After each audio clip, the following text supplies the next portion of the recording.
It's not just about the 12-month growth. For me, it is about recoup of capital percentage in the 12 months. I want to be able to move my money into the next deal. If I'm buying an off-the-plan apartment or a new house or land packages, it might be 10 years before I have the equity in that property that I can refinance and move into the next deal.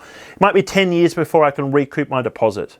For me, when I'm still acquiring properties and buying them, the time that I can minimise to recoup my capital and buy again, that's what's driving my investment decisions.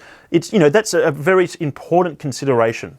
That's the sum of the parts. It's not at the expense of long-term growth. Remember, we're not going into mining towns, remote areas. We're buying into diverse regionals, larger regionals, or capital cities. We have the back end as well as the front end.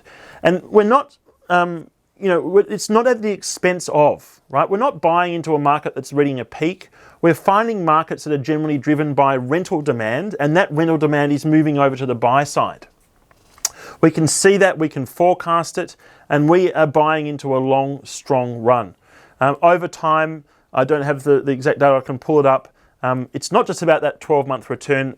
Areas perform into the longer terms. Go back through that. Recent examples, 2019, we were buying in Bendigo. We were one of the first companies coming into Bendigo. We bought over 100 properties there in 2019. Well, guess what? 2020, 2021, and even into now, Bendigo has been an above average performer.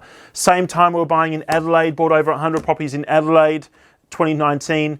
Guess what? It's continued on. It's not just about a flash in the pan. Before that, it was Ballarat. It was parts of Sunshine Coast in 2018. 2017, it was into Geelong. This is a moving feast. Before that, it was into Hobart. These areas have still stacked up and continued firing after that 12-month mark.